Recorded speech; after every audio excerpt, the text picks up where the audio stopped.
for San Mateo County.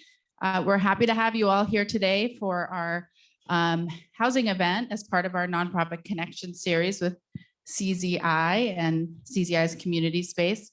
A couple of things. I think first, it's great to see so many people online and here in person. So I think what it tells us is that choice is a good thing. People like choice, and we're happy to have both, formats going forward for our events, and that's what we've been doing. So a little bit about Thrive for those of you that don't know. We've got some slides coming up. Thrive is a membership organization, and we are unique in that we are cross-sector. So we're focused on supporting the nonprofit sector, but we do that in partnership with government, with the private sector, and with, of course, all of you nonprofits and philanthropy. And here we are. And we really, what we're doing is empowering nonprofits to thrive. Next slide, please.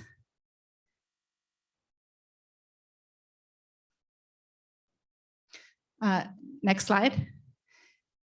Thank you. Okay, so a lot of you know that we, in addition to doing cross-sector collaboration and capacity building for nonprofits, we focus on 6 key issue areas. And the housing work that we've done is really under the basic needs and safety net. And so over the years, pre-pandemic, we've been doing forums and conversations on housing, really specifically about housing's impact on the workforce in our community. And so I know several of you that are here today are grappling with workforce challenges for your own nonprofit community. And that's part of what we're talking about here today. Next slide. All right, so one of the awesome things about just these last couple of years, there have been some bright spots, and one of them has been this partnership with CZI in its community space. So we've had wonderful events here that have brought people back together again, and we're just really proud of our partnership with them. But I think the big thing is that whenever we have an event here, people always have questions about the community space. They want to know a little bit about how it works, who it's available to. So I wanted to bring Alma Pulido up here, and she directs the community space at CZI, and she can just tell you a little bit about it, tell you a little bit about the vision, and maybe answer any questions you have. Awesome. Thank you, Georgia. Hello, good morning, everyone. My name is Alma Pulido, and I'm the Community Affairs Manager here at CZI. And so our vision for the space, originally, it was just a space for meeting and convening. We have a big, event space and a couple of boardrooms and some phone rooms available. And we decided that we really want the space to reflect the communities we serve, right? So we identified partner organizations like Thrive Alliance that essentially would bring their programming and work with us to build programming that would serve the community and reflect the community and bring that into the space. We hope to create a sense of building community, celebrating diverse local culture, and supporting and connecting nonprofits. Currently, the space is operating in pilot mode, so it's available for current CZI grantees, and we hope to expand that to nonprofits serving San Mateo County in the future, hopefully early 2023. If you have any questions, feel free to reach out to me or Jeremy. He is our space manager after the event, and we'll, if anybody has any questions now, happy to take those. Thank you. Thank you, Alma and Jeremy and Andrea, and to the community space team. So also wanted to thank the panelists who are here today, also our partners, Yimby Action. And then I wanted to give a special shout out to Tim Clark, who has been a longtime volunteer with Thrive and is a board member for Yimby Action and has been doing a lot of behind the scenes work for this event. So thank you. Yeah, you should get Tim on your board if you can.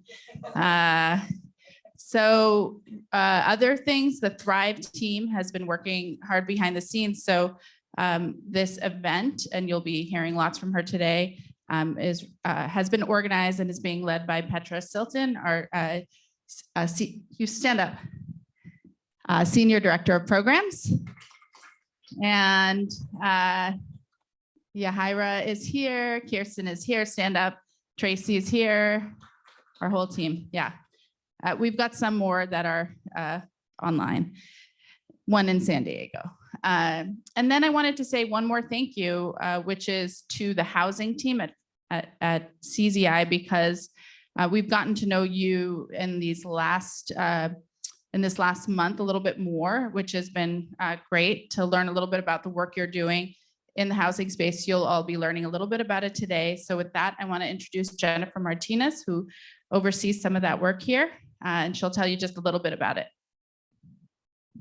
Thank you, and so glad to have you all here. So one of the things that CZI is committed to, and we know this affecting our communities, not only in the Bay Area, but in California, is safe, accessible, and affordable housing for every person in the state, regardless of income, background, status, et cetera. And we are so glad to be supporting many of the organizations represented here to do the work that you're doing to ensure that our families and neighbors are housed in affordable homes.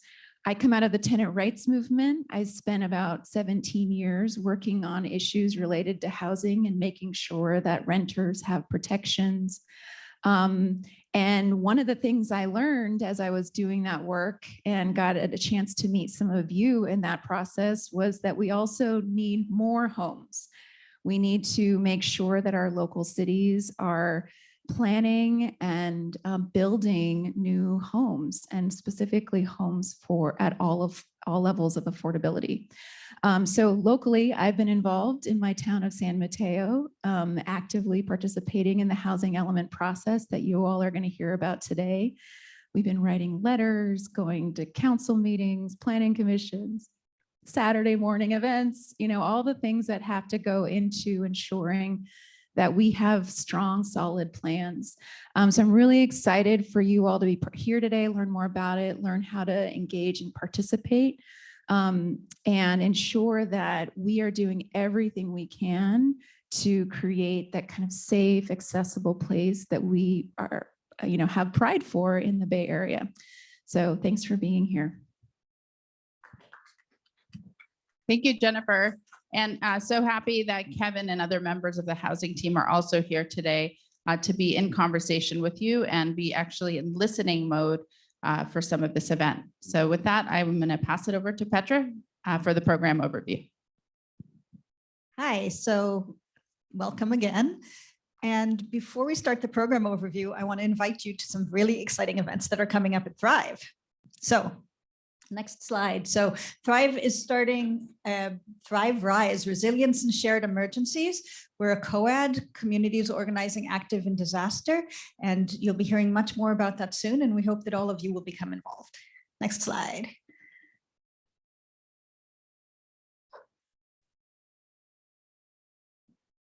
Other slide, thank you. So as you all know, elections are happening. We're doing a series of candidate forums. We did one last night. You will see it up on our website. We have a candidate forum page, so you can get lots of information there. The one yesterday was for Congressional 15th District. Then on September 20th, we have the 2nd District for Board of Supervisors. And then on September 27th, we have the 3rd District.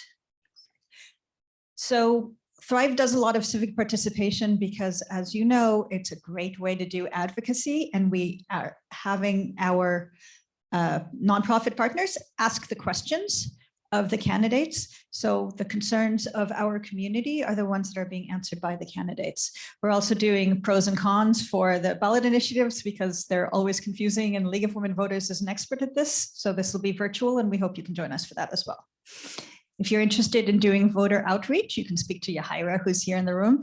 We're doing a lot of different ways of voter outreach and a lot of support for organizations that are doing it, and we would love to share that with you. This has been a tough time for everybody. We're continuing our Wellness Wednesday series. They're free, open to all nonprofit staff, really anybody who wants to come to just get a real breather.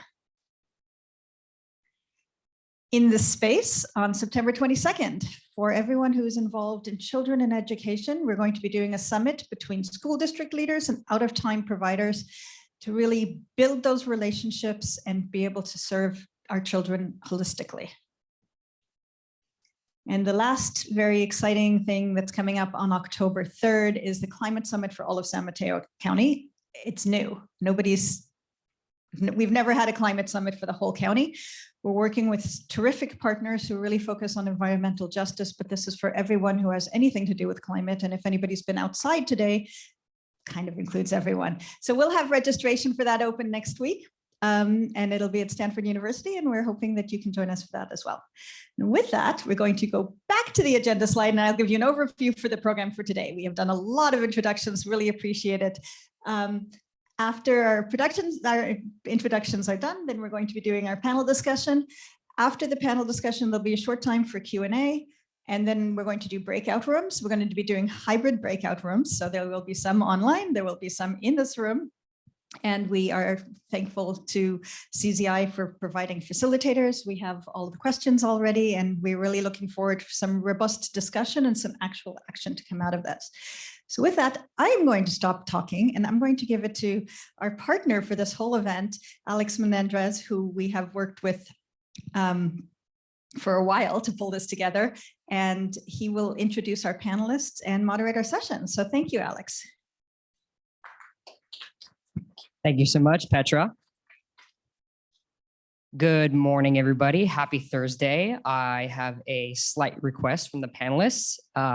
If you're on Zoom and if you have the capacity to, we would really love if you could turn your camera on. It would really help our panelists connect with the audience. Happy Thursday. This is really exciting. My name is Alex Melendrez. I will be your moderator for today. I am the Peninsula and South Bay organizing manager for Yimby Action. We actually had one of our volunteers ask a question at one of the candidate forums. I believe it was for a congressional debate that Thrive actually put on. So thank you. First off, I would like to, we already thanked our hosts. I'll do a double thanks for Thrive Alliance, the Chan Zuckerberg Initiative, for their incredible work, not just for this panel, but overall. And I would also like to thank our speakers, and I will let them introduce themselves later today. They're amazing partners in this field. Okay, are we on the Yimby Action slide? Yes, we are. Perfect. So who knows what Yimby stands for? Sarah? Yes, in my backyard. It is a counterpoint to the word that has existed, or acronym that has existed for a while, a NIMBY. What we stand for really is to build a vision of an integrated society where everybody has access to safe, affordable homes near jobs, service, and opportunities. Yimby Action overall is a nationwide network of activists fighting for a more inclusive, diverse, and abundant future. We actually have 40 chapters across the nation in 16 states. We're not just in California. And our local chapter, which you are all home to here, is called Peninsula for Everyone. We really have sort of an equity-based name. A little bit more about Yimby Action. We are a dual C3, C4. We have only about 18 staff, and 4 of them are interns. It really shows how many volunteers and members we have that help empower us, empower the movement, and anyone here can become a member. And if you would like to become a member yourself, I can help facilitate that later. Bit more, we are hosts to a statewide campaign called the Campaign for Fair Housing Elements. It is our opportunity statewide to speak up for abundant, affordable housing and really plan long-term. We also work together with several other housing organizations to run the campaign. Some of the coalition partners are also our panelists here. And uniquely, we actually have a law enforcement arm called Yimby Law. It is one of the only, I like to say, games in the state that really enforce housing law. And really, why does this all matter? This all matters because at the end of the day, we are trying to address a legacy of segregation that we know of it has existed in this country. There is lots of reading and suggested articles that I can help provide to the audience members after this panel, and really trying to provide everybody a safe, stable, and affordable roof over their head. Just checking my notes. Oh, I had a joke, but like, I don't know if I want to do it anymore. It was an Earth, Wind, and Fire joke. I wanted to name the panel Earth, Wind, Fire, Housing Elements, Elements You Need to Know. Oh, I got some laughs. Great. One of these days, I'll be able to pitch that successfully. Maybe Greenbelt can use it. Darn. Without further ado, I would like to invite the panelists up to the table, and we can get started with our panel.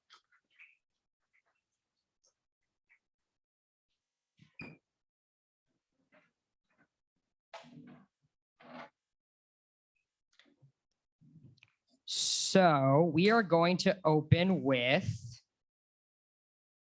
witness me shuffling through my notes, some introductions. If we can go to the first one, you might need to skip forward. Next slide. Next slide. I think two more. There we go. I will. Oh, okay. So go back 2 slides. We will talk about housing elements and what they are. Housing elements, Jeremy, this is your opportunity. Yeah. All right, so these are my slides. I'm Jeremy Levine. I'm with the Housing Leadership Council. We're going to introduce everybody on the panel. Don't worry, but the introductions are going to happen as we describe what their organizations are doing related to the housing element. And we can only describe what their organizations are doing related to the housing element if we've introduced what a housing element is. And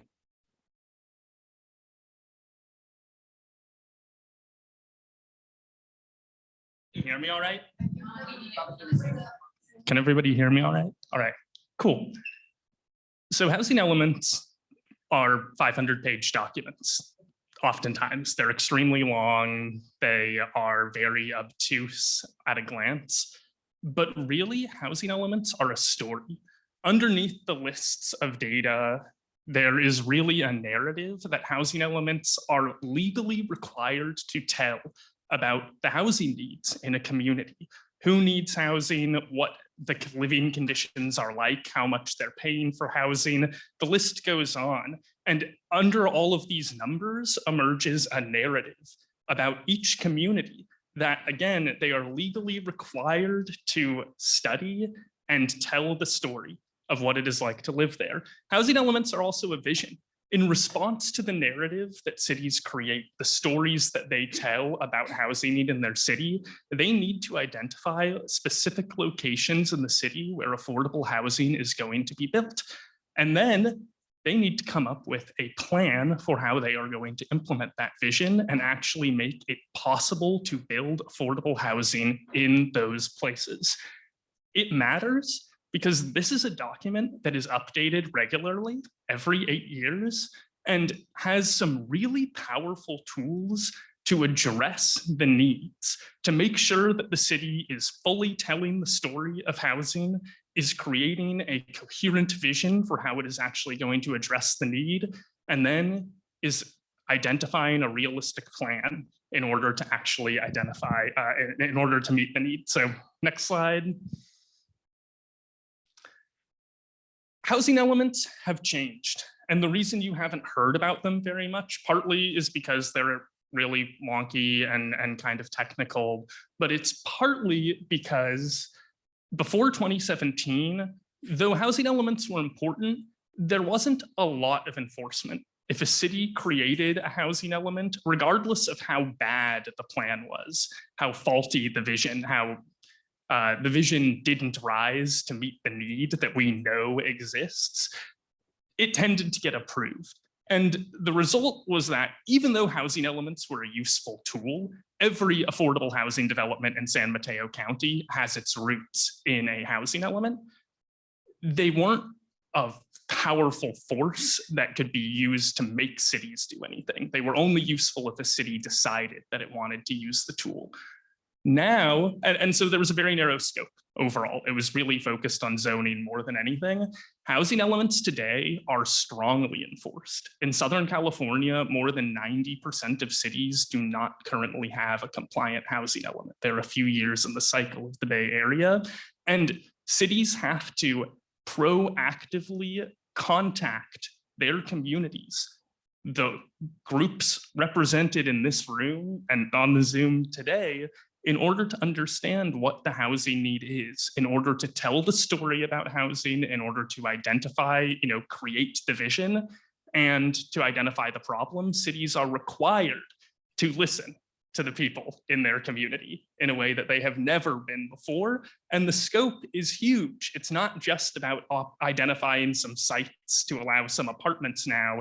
Housing elements have to consider equity. They have to consider fair housing concerns. There are so many rules that we can exploit in order to achieve our goals. They are by no means a perfect tool, but they are a very comprehensive tool that touches a lot of different areas we work on. So what we're the panelists going to talk about today is first, what our organizations are doing with housing elements.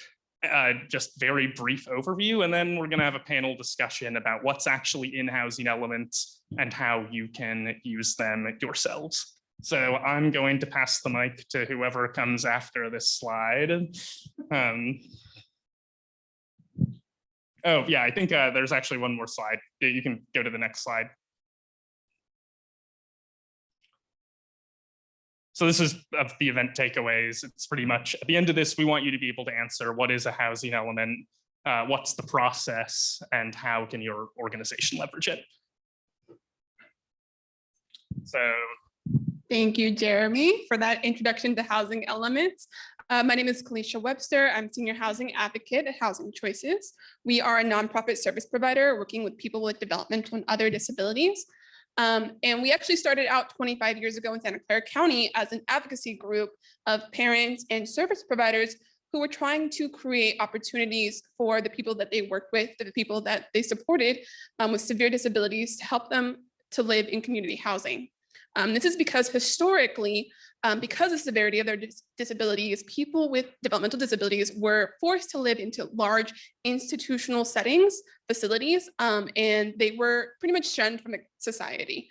And then over the last maybe 50 years, we started to see that people with disabilities really do deserve dignity. They do deserve the right to decide where and how they want to live.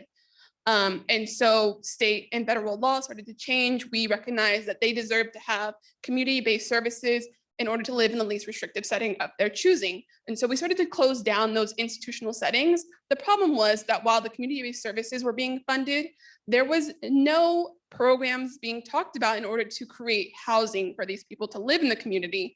And so that has kind of really created a huge problem.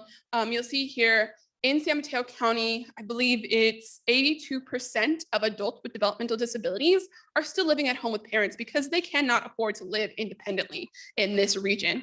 Because of the severity of their disabilities, I believe less than 20% of adults, working age adults, are able to find employment. And those who are employed are working typically in part-time low-wage jobs, and those who do not have employment are receiving about $1,000 a month maximum from disability benefits. So this is way below 30% AMI and really restricts their options. And so what's really needed in order to create housing for these people is deeply affordable housing, which is paired with coordinated supportive services so that they can live independently and be successful and really have the opportunity to thrive.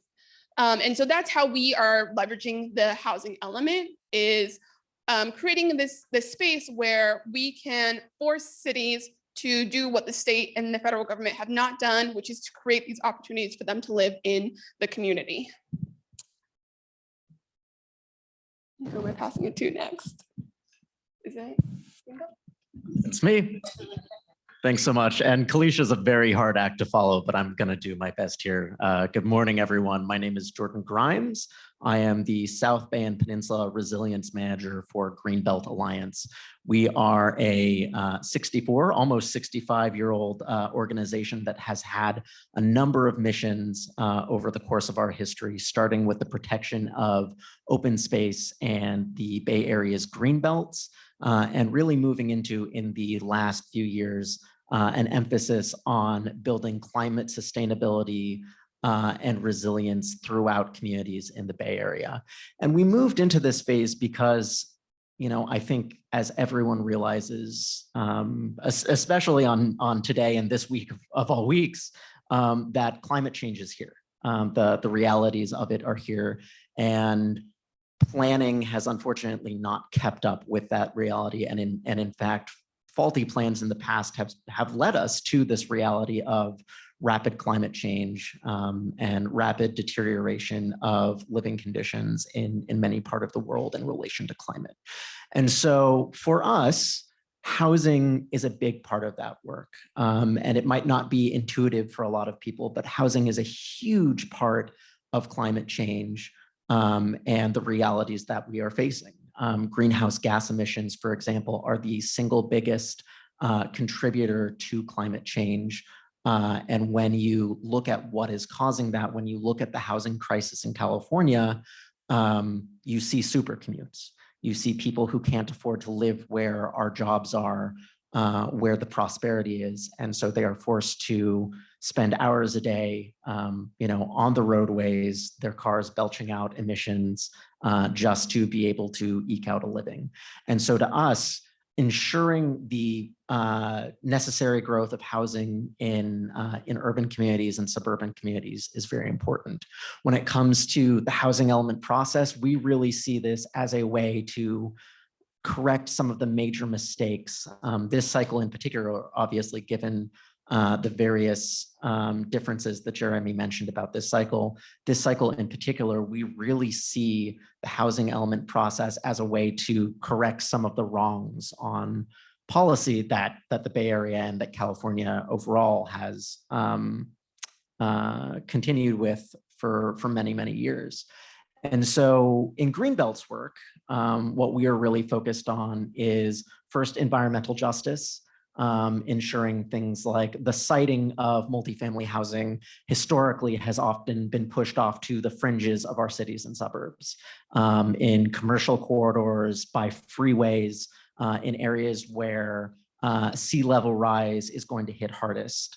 And so a big part of our work as part of the housing process, as part of the housing element process, has been to ensure that that trend is corrected, that new housing growth for multifamily housing is not just shunted off to the fringes of our cities, but is built into the most affluent and into the highest resource areas of our communities.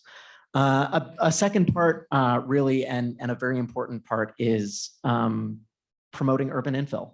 It ties into what we just talked about, but it really is deeply important to ensure that the policies are there to create the housing that is needed in an environmental and environmentally friendly and climate sustainable way. And when you look at the history of how we have built in California, that has not been the case. You look at the suburban sprawl, you look at the ex-urban sprawl that is still continuing. And so a big part of our goal with the housing element process is to ensure that we stop doing this, that we stop building on open space, that we stop building in the fringes of the state and allow people to live in the temperate coastal climates that all of us enjoy.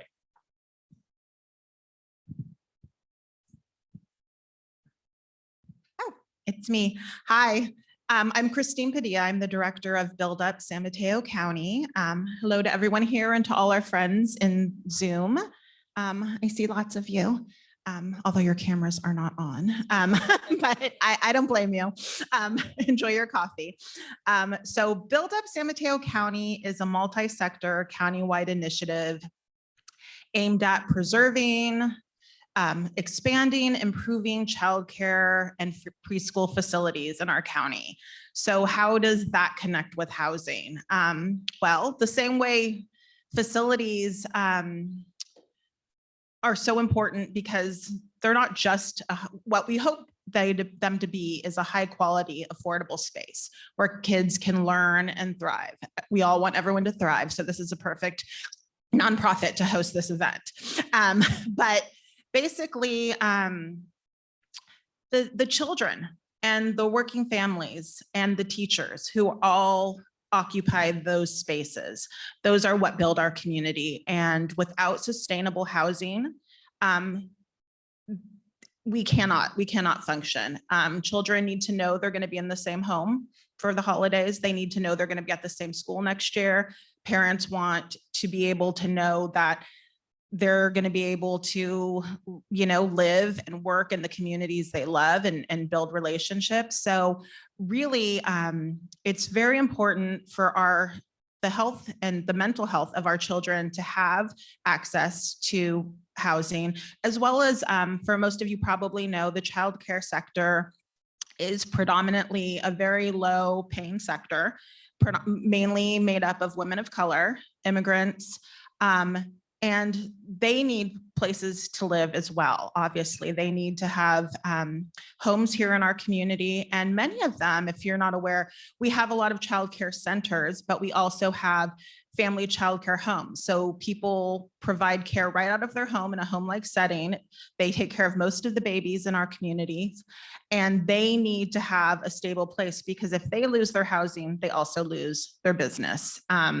So it's horrific and hard to come back from something like that. So one of the things that Build Up does is we advocate to cities. We want them to include childcare in their general plans, in their housing elements. We want them to reduce fees, streamline permitting. We work with school districts to repurpose and reuse space. We work with employers, encouraging them to house childcare on site or to provide funding for it, be champions. We work with churches to have them help host childcare on site at their spaces, as we have one church here in the audience who is doing that right now. And we work with developers, advocating that all new developments have childcare on the ground floor. So that's actually been one of our successful endeavors, because childcare co-located in housing or near housing is beneficial to everyone around, whether you have children or not. So that's one of the things we're working on closely. And this opportunity to be involved with housing elements, we decided to write to all the city council members and all of the planning staff and let them know we had proposed language to include childcare in their housing elements. So it was everything from basic, making sure they have linkage between housing and childcare availability, making sure they're in line with state law, to supportive, which would be reducing barriers, zoning, permitting processes, waiving fees, and then proactive, encouraging developers to build space for childcare. And also in these new childcare developments, having large enough units where someone could operate a family childcare home. So we've done that's actually been really successful. We got tons of replies and responses. We actually just heard San Carlos is doing 5 of the things we suggested. Many other cities are following suit. So reaching out actually does matter. And while they're thinking housing, it's just great to put childcare in their mind, right? To let everybody know it's all connected. We have to think of the whole family, all of our working families. Childcare and housing go hand in hand. And just really quickly, next slide. I'll give a sample of one fun way that we also reached out and worked closely with our good friends at Community Equity Collaborative. This is a campaign that was just a social media campaign that we asked lots of our partners who are here in the room to post online. And it was just a way to let people know, if you care about kids, you care about housing, and just to make that link. So we can share all of this kind of info out, but we're not playing, and we wanted them to know. We wanted it to be a fun, easy, cute way to engage and see the links of these issues that people care about. And I guess we'll get to more in a bit. Awesome. Thank you very much, panelists.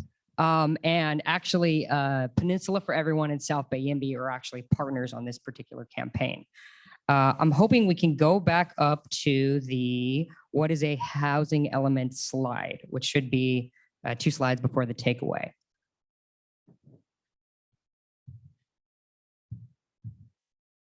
One more. Excellent. Or there we go.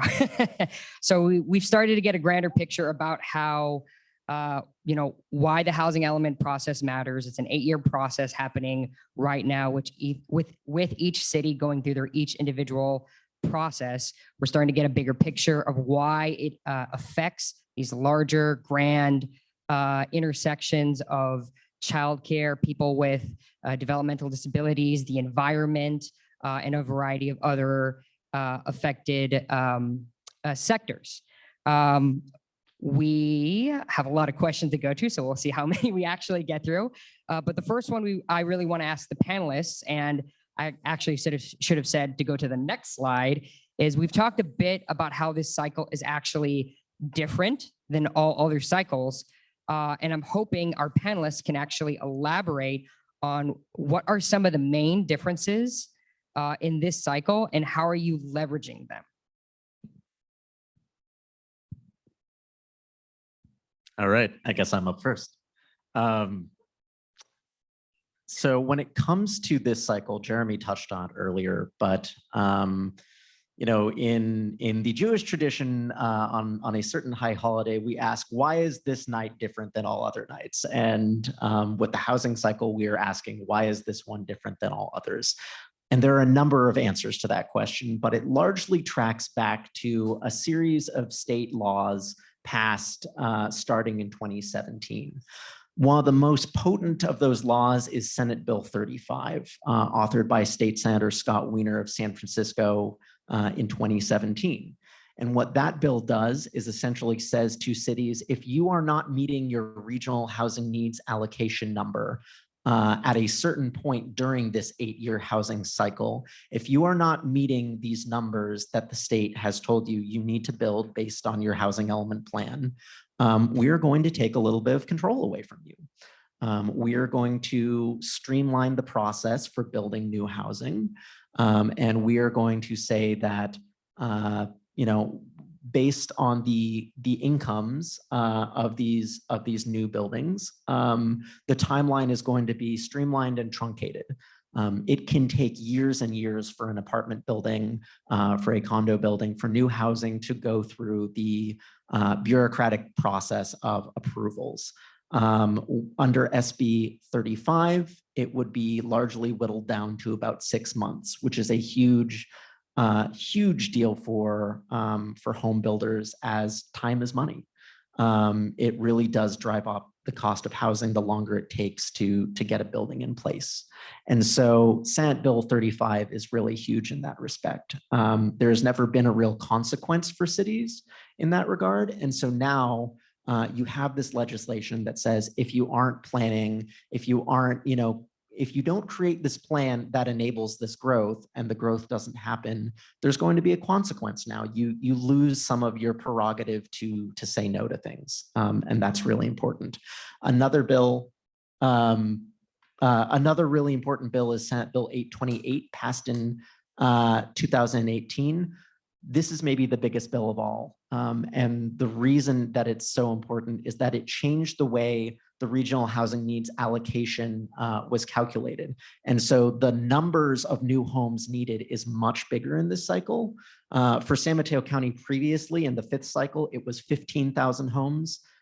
This cycle, it's close to 48,000. And that's because historically we were not addressing past shortfalls and past need, and now we have to under SB 828. Thanks, Jordan. And so what Jordan talked about is really talking about key housing legislation that has increased the amount of housing that's being built.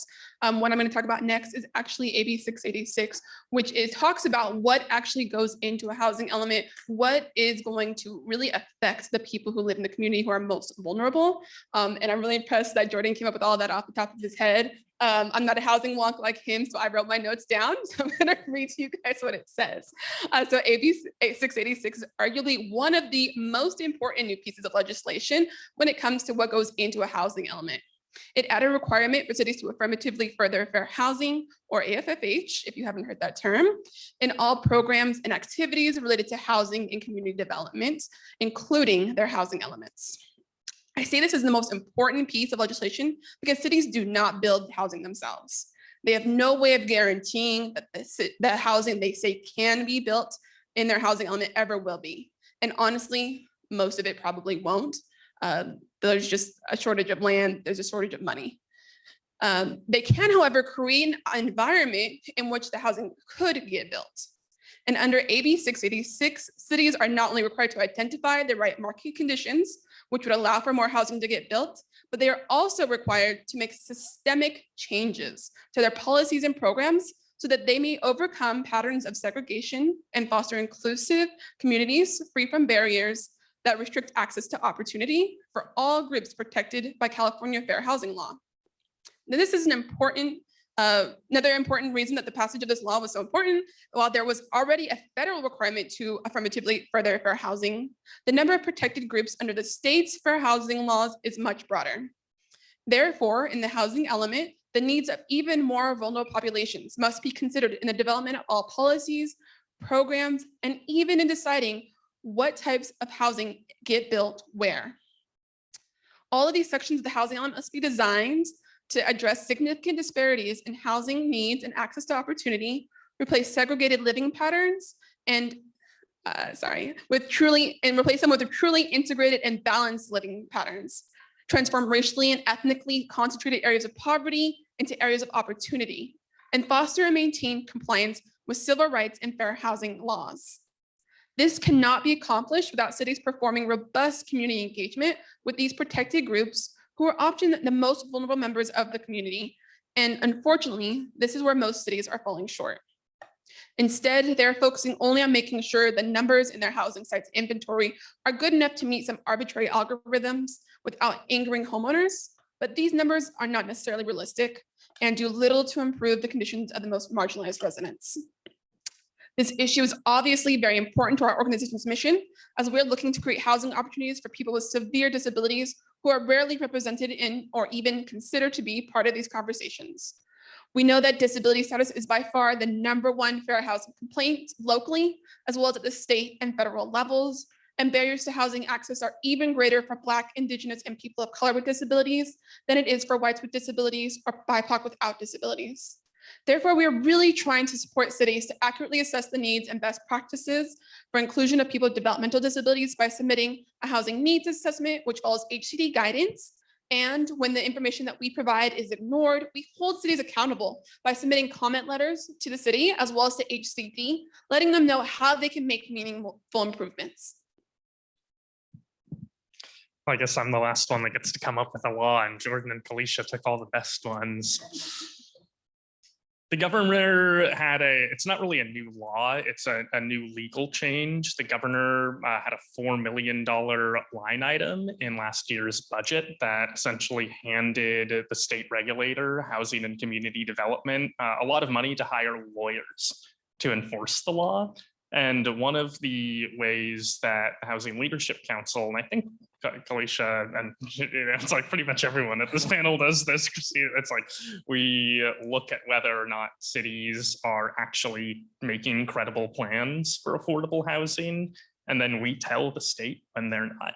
And the state has hired a lot of people whose job is to read our complaints and follow up on them. So there's a lot of opportunity, and man, I think we're like short on time for questions, but like we were hoping to go into more. We'll see how much time Alex wants to give us more into what those opportunities look like in order to tell the state what you're seeing. Yeah, we are running a bit on time, but so I think with the next two questions, I'm going to kind of roll them together.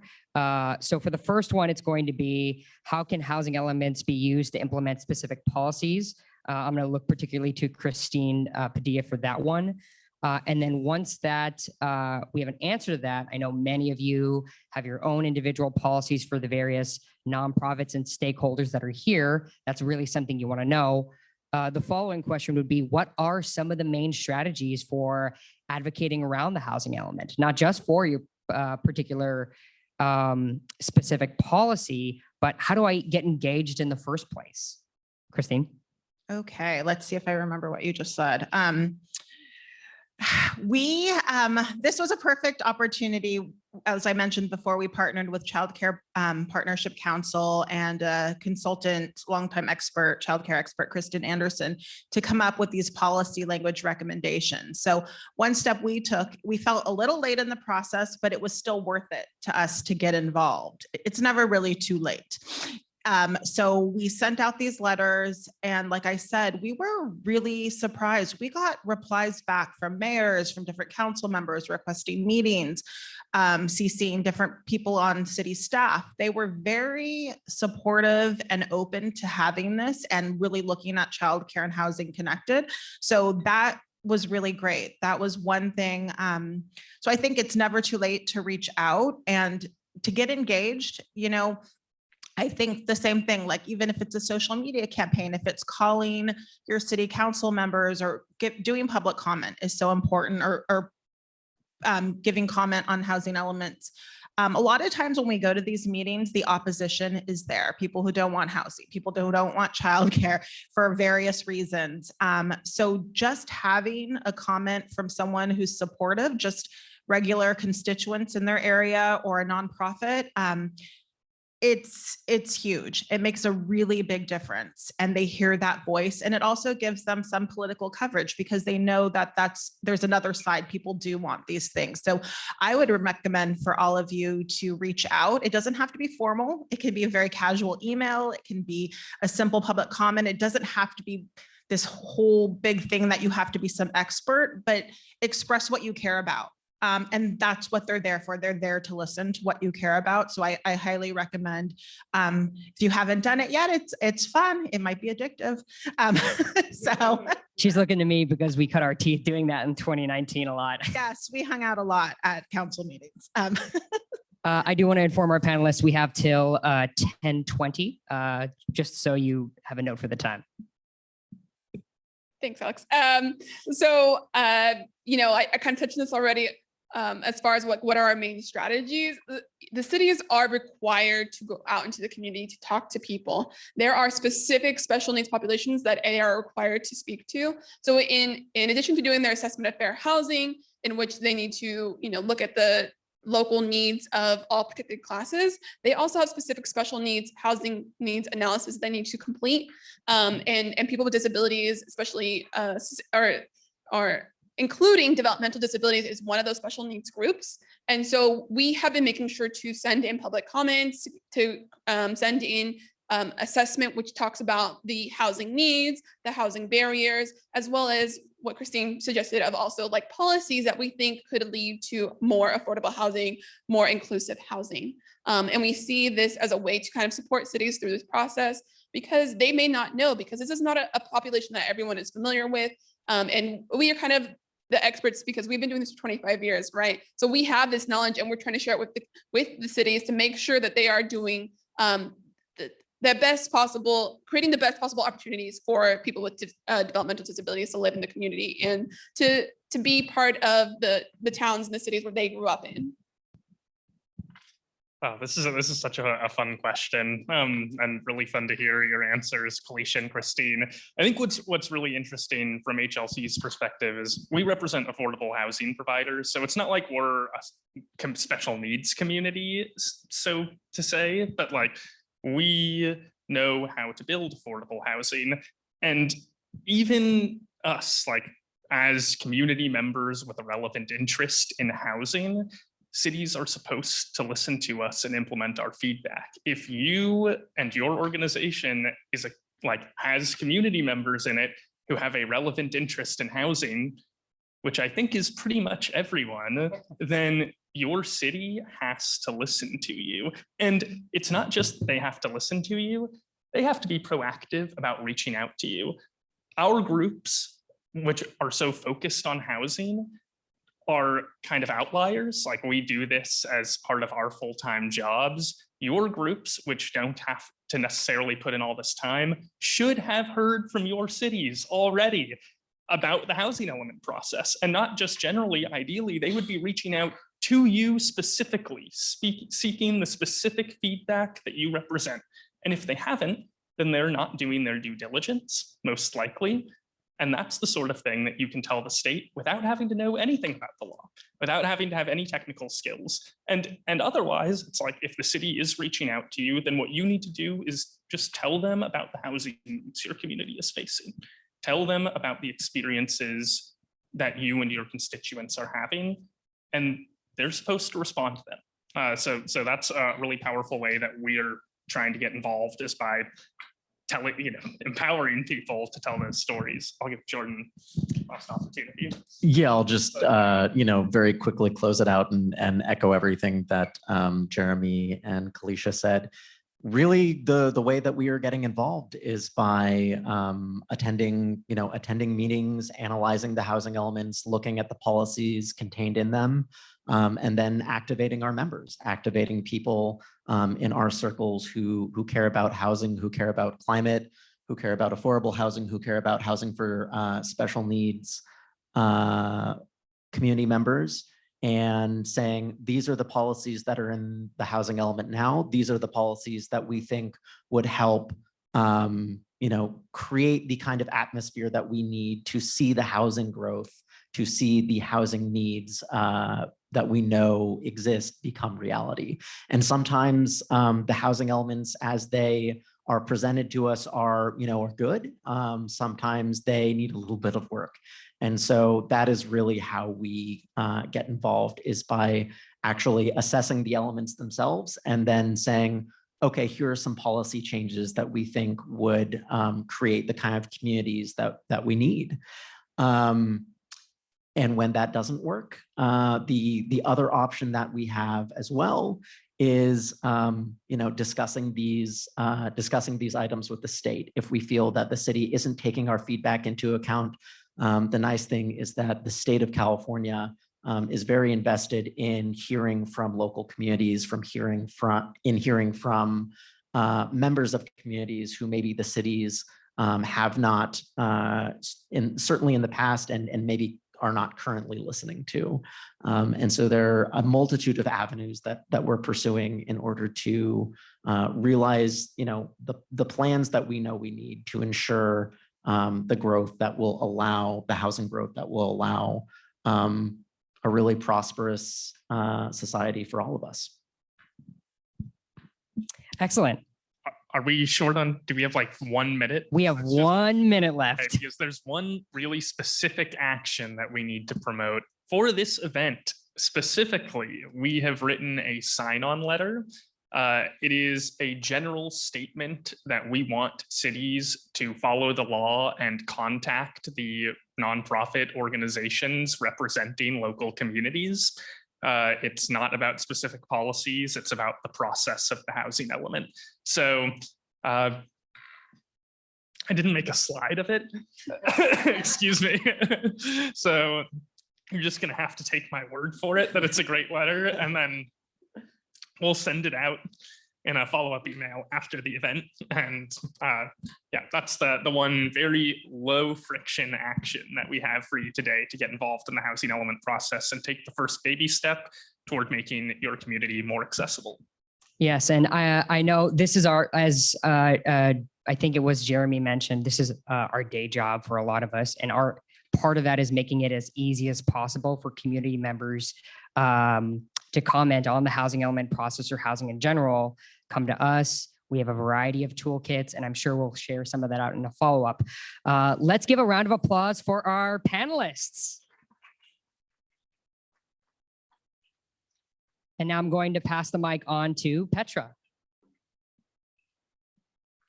Okay. First of all, you all are awesome.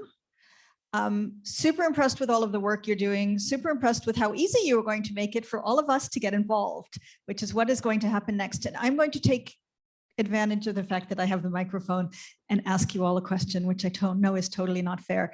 But there is a bill that's going through the California that actually I think already passed about layering residential on top of commercial zoning. And I would love to just get a quick feedback. Is that going to help us build more housing? Like, do we think this is going to work?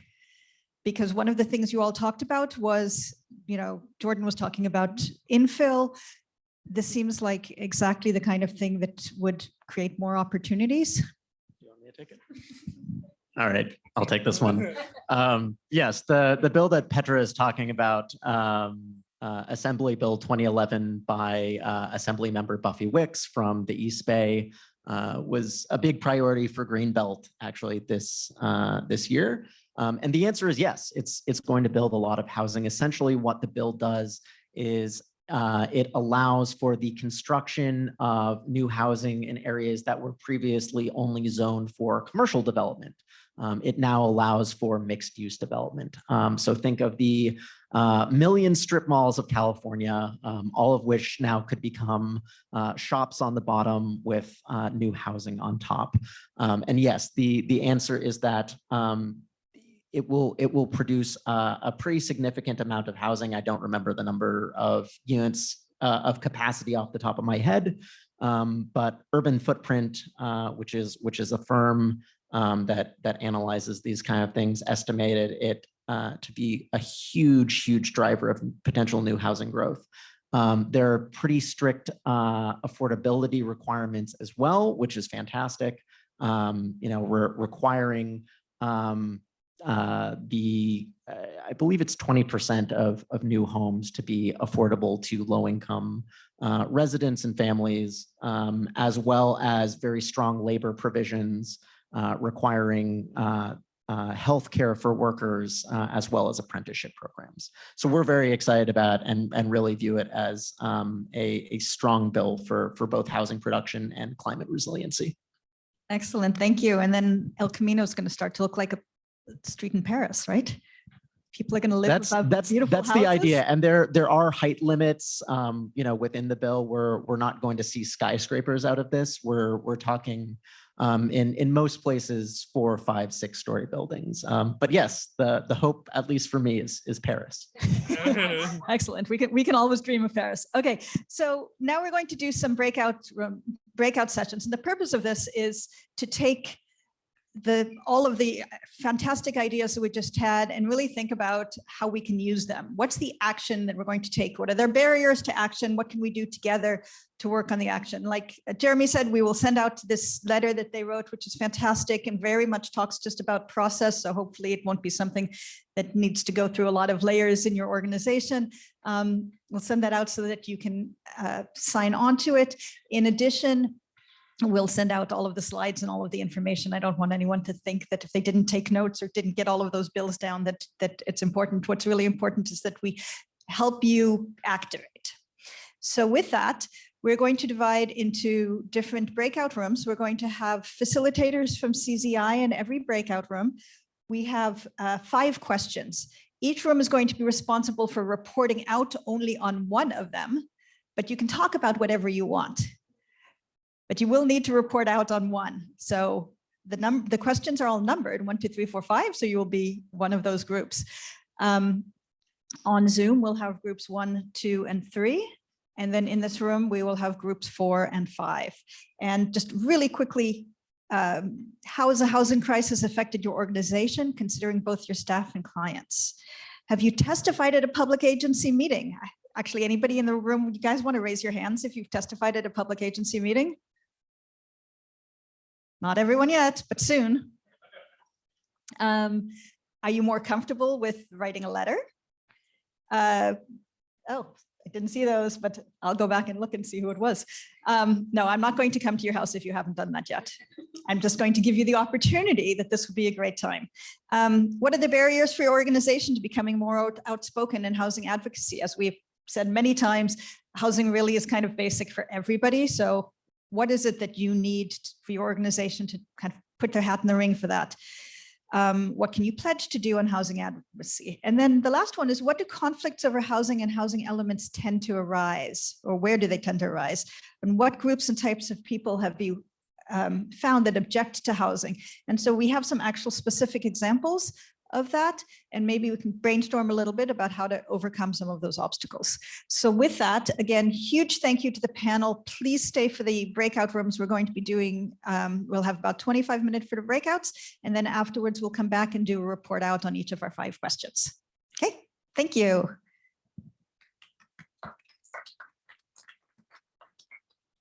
For those of you who are in this room, we'll just do one table there and one table there. Kind of crowd around the tables a little bit so we get some good conversation going. Welcome back. Before we start with report outs, first of all, I hope you all had productive and interesting conversations. Certainly in this room, it seemed like there was a lot of excitement. On the table in front of you, there's a sticky note. If anybody has ideas of Thrive events specifically around housing or really anything else that they would like to see, put it on a sticky note, leave the sticky note for us. If you have any feedback, leave the sticky note for us. Otherwise, put it in chat. You can always send me, Georgia, Kirsten, Yahira, Tracy an email. We love to hear back from you about how you think our programs are and what you want to see in the future. So we don't have a lot of time, but I would love to hear quick report outs. So who had question 1? Here we go. And introduce yourself, please. Hi, I'm Amaya Bravo France. I'm on the CZI housing team, and my group was number 1, which was how has the housing crisis affected your organization, considering both your staff and clients or the community you serve. So we talked a lot about, just kind of the obvious points around how the housing crisis has made it harder for people to live near where they work or have access to opportunity, and how a lot of speculative land investment has also made it harder to create new development that's really serving the needs of the local community. One thing that Liz in my group shared that was a really new learning area for me, she represents family child care centers in San Mateo County. Not only does the high cost of housing make it difficult for newer caretakers to either rent or own in their community, but also learned that a lot of these child centers are actually operated out of people's homes. So when an older caretaker is retiring, not only are they leaving the workforce, but also that home that they were operating the business out of is lost, and the newer generation of caretakers can't afford to have their own home where they can run that center out of. So losing both employees and the physical centers that they're doing that work in. Thank you. Question 2. Alma. Thank you. We had question 2, which was, have you testified at a public agency meeting, and what would make you more comfortable to testify and or write a letter? We had a mixed bag in our group of folks who have and who have not. And I think as someone who hasn't been as involved, having tools and ways to get activated, I think those are ways that people know what to do, right? Here, sign this letter. If you align, I think folks are happy to support and get more involved and advocate. Sounds like homework for us. We're going to make it easy for everyone. Hey, I'm Kevin with the CZI housing team. We are group number 3. What are the barriers for your organization to become more outspoken in housing advocacy? We talked about just, it's okay. Time, just having kind of the time and to do the kind of level of advocacy and outreach with kind of other kind of priorities going on. Talked about like just knowing what's going on for folks that aren't deep in the housing space.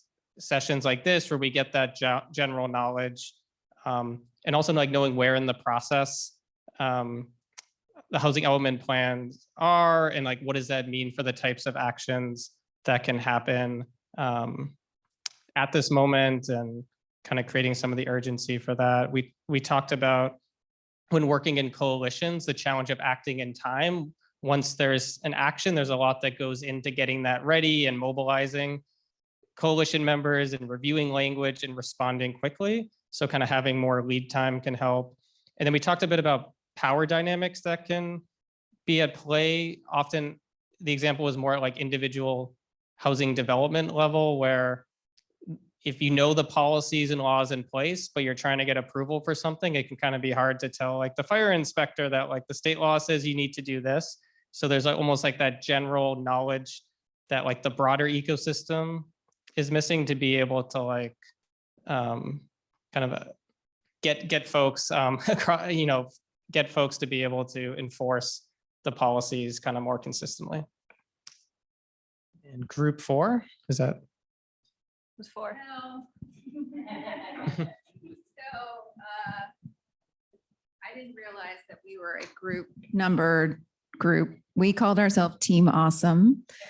So we kind of dabbled in a variety of questions. Sorry, I'm a bad facilitator. So we actually touched a lot on this question of what's getting in the way and resonate with a lot of what Kevin's group said. But I also want to say that we talked about just the way in which the process itself is inaccessible. So the time of the meetings and how hard it is for people who have families or coming out of work or have disabilities to participate in that way. There isn't a lot of other ways to engage. Often there's a lack of information. We talked about, people maybe needing stipends or childcare services on site at the events where housing elements are being discussed. We talked about how organizations who are doing the good work of outreach don't have enough capacity and need more capacity to do that. And did I miss anything, team? We also brought up the point that actually Jeremy, one of our panelists, brought towards the end, in that communities need to be able to come to you to a degree, that the process needs to be made easier. And that's a piece of feedback that you can actually provide to your community, the state, your local town, or your city council, the process itself on commenting on housing elements.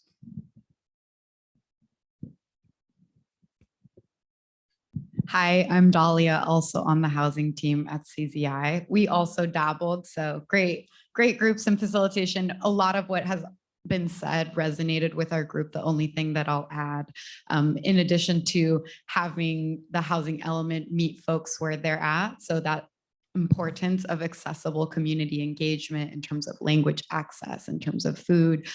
We also talked about how many folks who might be neutral or even pro an affordable housing development, or just like, yeah, sounds fine, are not turning out to these meetings, right? And so what does it mean to also organize them to be part of our communities and make sure that those voices are being recorded, not just the loud, angry ones? Thank you. So we're going to summarize lots of this, send out the sign-on letter, which is great. Again, like Jeremy said, it's really about process. It's about kind of just making your voice heard. We support affordable housing. Let's make sure that the housing elements, that the people working on the housing elements reach out to the community. So all of that will come to you. I want to give a huge thank you to Alex for putting together a fantastic panel. Thank you to the fantastic panel. Thank you to CZI for their partnership. To terrific staff and our executive director for allowing us to do this. And we will keep sending you stuff to do. If you have questions, reach out to us anytime, and we'll make sure on the follow-up email that you get Alex's personal phone number. Okay, just maybe his email. So if you have questions, he would love to get you all more involved as well. So thank you all so much and have a great one. And please take a cookie on the way out.